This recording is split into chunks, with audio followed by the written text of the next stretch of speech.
Les Actes des Apôtres, chapitre 11. Les apôtres et les frères qui étaient dans la Judée apprirent que les païens avaient aussi reçu la parole de Dieu. Et lorsque Pierre fut monté à Jérusalem, les fidèles circoncis lui adressèrent des reproches en disant « Tu es entré chez les incirconcis et tu as mangé avec eux. » Pierre se mit à leur exposer d'une manière suivie ce qui s'était passé. Il dit: J'étais dans la ville de Joppé, et pendant que je priais, je tombai en extase et j'eus une vision. Un objet semblable à une grande nappe attachée par les quatre coins descendait du ciel et vint jusqu'à moi. Les regards fixés sur cette nappe, j'examinai et je vis les quadrupèdes de la terre, les bêtes sauvages, les reptiles et les oiseaux du ciel.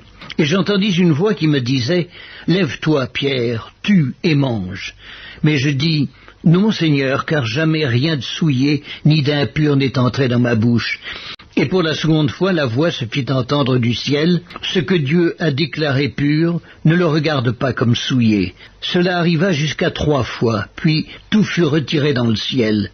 Et voici, aussitôt 3 hommes envoyés de Césarée vers moi se présentèrent devant la porte de la maison où j'étais.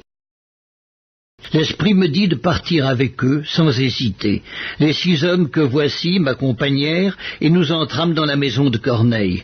Cet homme nous raconta comment il avait vu dans sa maison l'ange se présentant à lui et disant « Envoie Joppé et fais venir Simon, surnommé Pierre, qui te dira des choses par lesquelles tu seras sauvé, toi et toute ta maison. » Lorsque je me fus mis à parler, le Saint-Esprit descendit sur eux comme sur nous au commencement.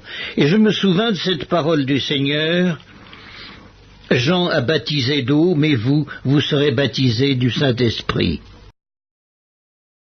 Or, puisque Dieu leur a accordé le même don qu'à nous, qui avons cru au Seigneur Jésus-Christ, pouvais-je, moi, m'opposer à Dieu? Après avoir entendu cela, ils se calmèrent, et ils glorifièrent Dieu en disant « Dieu a donc accordé la repentance aussi aux païens, afin qu'ils aient la vie. » Ceux qui avaient été dispersés par la persécution survenue à l'occasion d'Étienne allèrent jusqu'en Phénicie, dans l'île de Chypre, et à Antioche, annonçant la parole seulement aux Juifs. Il y eut cependant parmi eux quelques hommes de Chypre et de Cyrène qui, étant venus à Antioche, s'adressèrent aussi aux Grecs et leur annoncèrent la bonne nouvelle du Seigneur Jésus.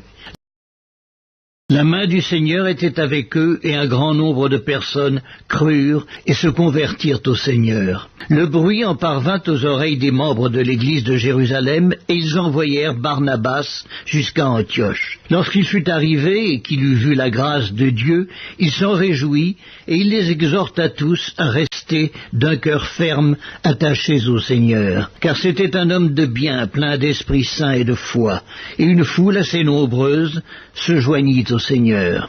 Barnabas se rendit ensuite à Tarse pour chercher Saul. Et l'ayant trouvé, il l'amena à Antioche. Pendant toute une année, ils se réunirent aux assemblées de l'Église et ils enseignèrent beaucoup de personnes. Ce fut à Antioche que pour la première fois, les disciples furent appelés chrétiens. En ce temps-là, des prophètes descendirent de Jérusalem à Antioche. L'un d'eux, nommé Agabus, se leva et annonça par l'Esprit qu'il y aurait une grande famine sur toute la terre. Elle arriva en effet sous Claude. Les disciples résolurent d'envoyer chacun, selon ses moyens, un secours aux frères qui habitaient la Judée. Ils le firent parvenir aux anciens par les mains de Barnabas et de Saul.